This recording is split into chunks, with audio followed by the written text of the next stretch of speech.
우리가 알고 있는 기드온은 영웅입니다. 굉장한 무용담의 주인공입니다. 그런데 지난 시간에도 말씀을 드렸습니다마는 그에 대한 성경의 평가는 긍정적이지가 않습니다. 특히 기드온의 말년에 대한 성경의 평가는 참 부정적입니다. 왜냐하면 그가 자신의 성공 이후에 그 여생을 제대로 관리하지 못했기 때문입니다. 오늘 본문의 주인공인 아비멜렉이라는 아들을 보면 그 사실이 적나라하게 드러납니다. 우선 이 아비멜렉은 아비의 죄가 그대로 자식에게 대물림된 경우라고 볼 수 있습니다. 기드온은 전쟁에서 승리한 후에 수많은 아내와 첩을 뒀습니다. 거기서 난 자식들도 참 많았습니다. 딸은 그 수를 알 수 없고 아들은 70명이나 됐습니다.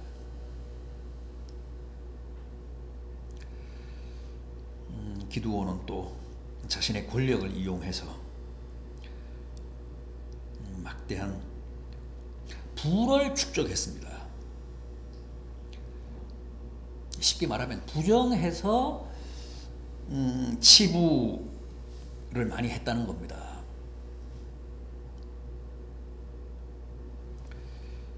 또 왕정을 원치 않으시는 하나님의 뜻을 저버리고 겉으로는 왕이 되라는 백성들의 주문에 사양하는 척 하면서도 본심은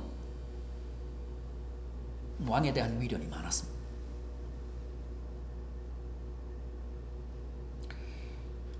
그래서 그가 총애하는 첩의 아들에게 아비멜렉, 즉 나의 아버지는 왕이라는 뜻의 이름을 지어주기도 했습니다. 그런데 보십시오. 기드온이 자신의 그 정치적인 야심을 암시하면서 아비멜렉이라고 이름을 지어준 그 아들이 결국은 어떻게 됐습니까? 왕권에 눈이 멀어서, 권력에 눈이 멀어서 끔찍한 폐륜을 저지릅니다. 대사육전을 벌입니다.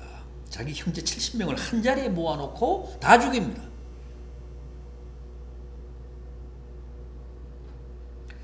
제일 막내인 요담만 극적으로 살아남았고 다른 형제들은 다 죽임을 당했습니다.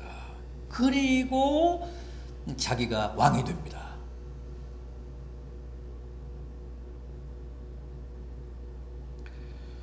그러니까 아비인 기드온의 정치적인 야심이 그의 아들 아비멜렉에게 그대로 대물림이 되면서 그토록 끔찍한 형제 살상의 비극이 발생한 겁니다.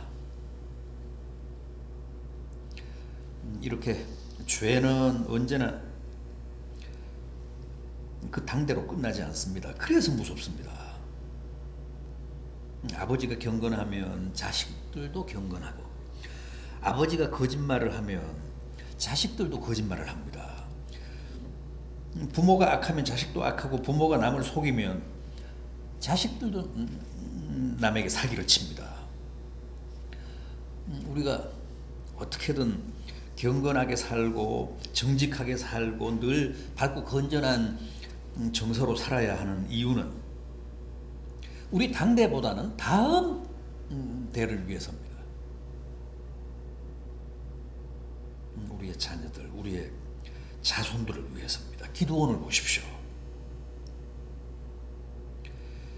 기드온의 잘못된, 기드온의 헛된 정치적인 야심이 그의 아들 아비멜렉을 통해 얼마나 비극적으로 나타났습니까?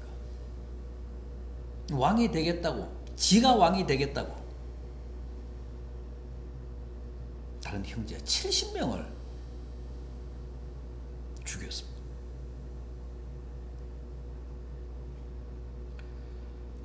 죄란 대를 거듭할수록 재생산이 됩니다. 확대가 됩니다. 그러니까 출애굽기 20장 5절이나 신명기 7장 9절 말씀 그대로입니다. 나 여호와는 죄를 갚되 아비로부터 아들에게로 자손 3, 4대까지 이르게 하느니라.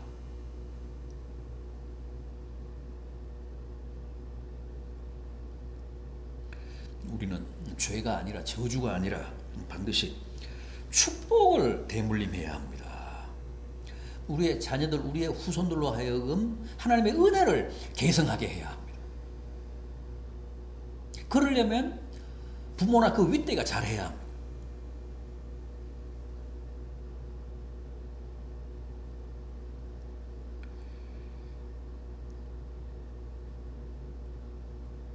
다음은 우리가 이 기드온의 얘기에서 얻을 수 있는 교훈은 지역 감정의 말로는 파멸이라는 겁니다.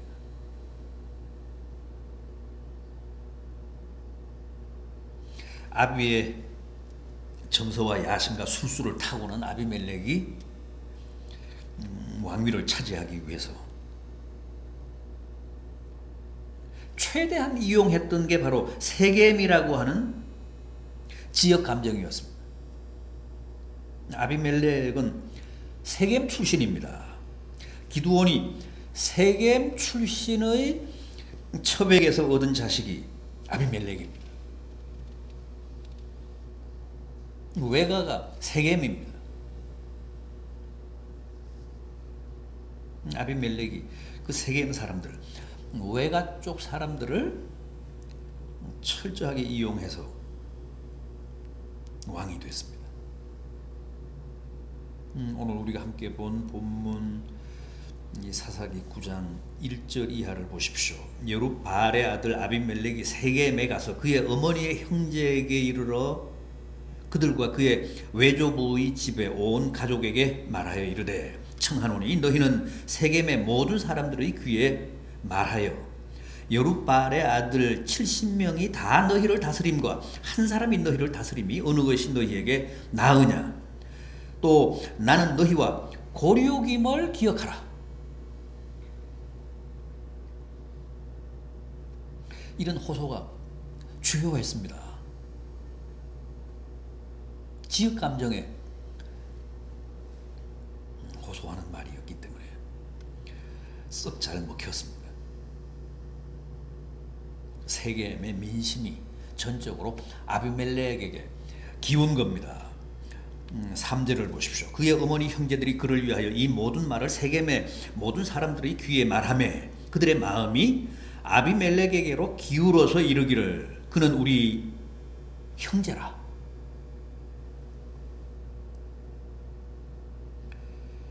그래서 정치 자금도 대주고 또 아비멜렉이 형제들을 살해하는 거사에도 깊숙이 개입을 합니다. 4절 이하를 보십시오. 바알 브릿 신전에서 은 70개를 내어 그에게 주매 아비멜렉이 그것으로 방탕하고 경박한 사람들을 사서 자기를 따르게 하고 오브라에 있는 그의 아버지의 집으로 가서 여룹바알의 아들 곧 자기 형제 70명을 한 바위 위에서 죽였으되 다만 여룹바알의 막내 아들 요담은 스스로 숨었으므로 남으니라. 6절 세겜의 모든 사람과 밀로 모든 족속이 모여서 세겜에 있는 상수리 나무 기둥 곁에서 아비멜렉을 왕으로 삼으니라.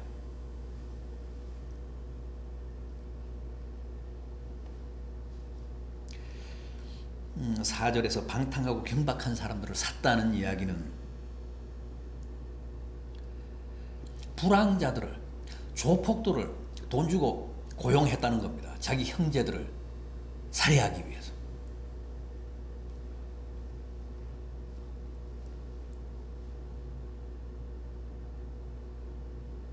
우리나라의 지역주의, 지역 감정과 얼마나 빼닮았습니까?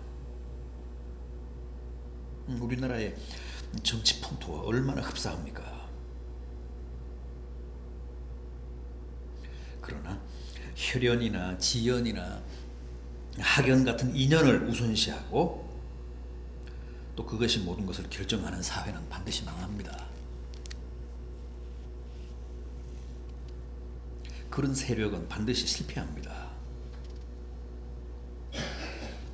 이 사사기 9장 22절 이하를 보면 아비멜렉과 그를 밀면서 함께 거사했던 세겜 사람들이 같이 망합니다.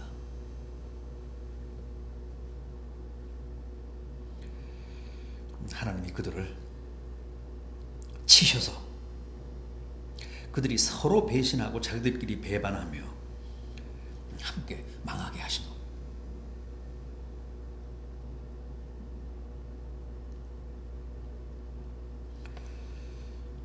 다음으로 오늘 우리가 이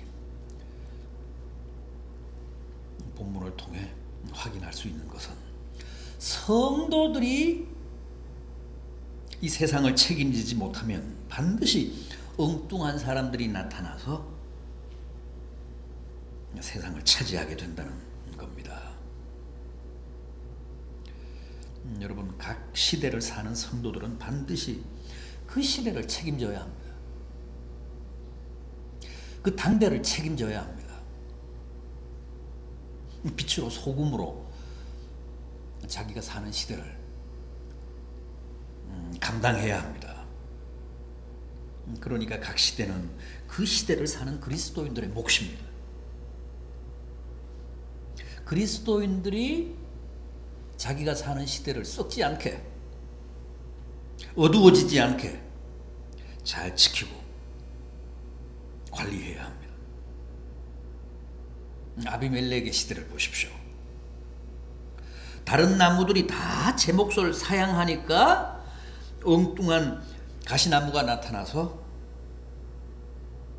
형제들을 몽땅 살해하고 민족을 능멸하지 않았습니까?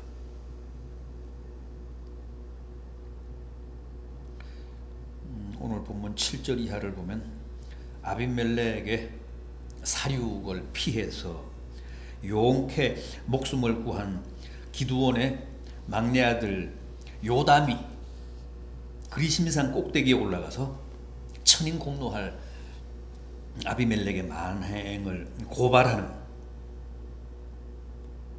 그런 대목입니다. 여기 보면 일종의 우화가 나오는데, 동화 같은 얘기가 나오는데 어느 날 나무들이 모여서 왕을 뽑았다는 겁니다. 그런데 감람나무, 무화과나무, 포도나무는 다 사양했습니다. 그러는 바람에 엉뚱하게 가시나무가 왕이 됐다는 거예요. 여기 나오는 감람나무, 무화과나무, 포도나무의 태도는 겸손이 아닙니다. 오히려 이기주의고 개인주의고 책임 회피주의입니다. 생각해 보십시오. 그들이 다 자기들의 대사회적 책임을 바르게 감당했던들, 가시나무가 출연할 여지가 있었겠습니까? 감람나무도 나는 못하겠다, 무화과나무도 나는 못하겠다, 포도나무도 나는 왕이 되기 싫다, 못하겠다. 그러니까 가시나무가 왕이 된 겁니다. 감람나무에서 시작해서 무화과나무, 포도나무에 이르기까지 아무도 그 나라 그 사회를 책임지겠다는 나무가 없었기 때문에 가시나무가 어부지리를 얻은 겁니다.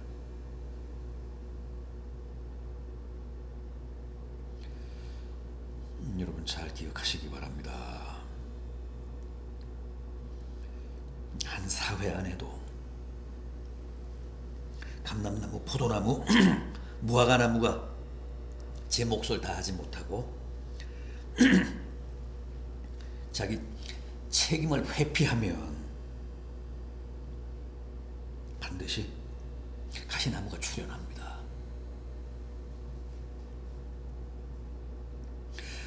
가시나무에 하는 짓은 뻔합니다. 여기 나오는 아비멜렉과 꼭 같습니다. 지역 감정을 부추겨서 권력을 잡고, 조폭들을 사서 폭력을 휘두르고, 정적들을 무자비하게 탄압하며 죽입니다. 그리고 닥치는 대로 남을 찔러 상처를 내고 피를 흘리게 합니다.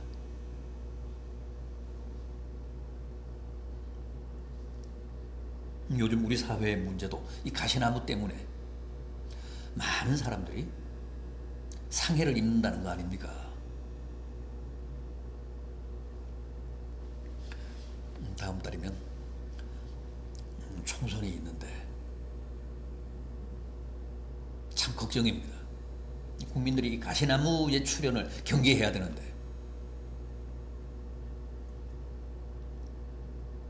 절대 그 사회, 그 나라, 그 민족에게 도움이 안 됩니다. 가시나무 같은 사람을 국회의원으로 선출을 하고, 가시나무 같은 사람을 한 나라의 최고 지도자로 선출하고 그러면 다 망합니다. 세겜 사람들처럼.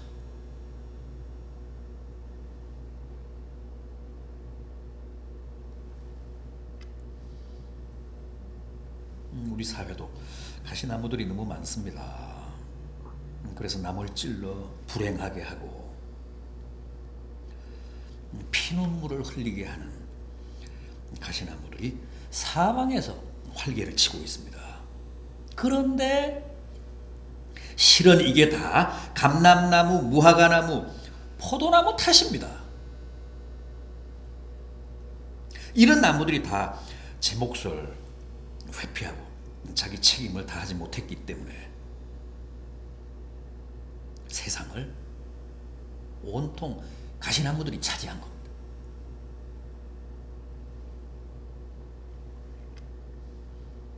부디 이 시대와 이 나라 현실에 대한 책임을 우리 믿는 자들로서 통감합시다. 남을 탓하기 전에 우리 자신들을 먼저 하나님 앞에서 성찰합시다. 내가 가해자고 실은 내가 우리 사회 혼란의 주범이라는 사실을 정직하게 깨달읍시다. 나의 무책임, 나의 책임 회피가, 나의 무관심이 결국은 가시나무를 불렀다는 사실을 깊이 인정하고 회개합시다. 그래야 우리 사회가 달라지고 우리 사회에도 희망이 있습니다.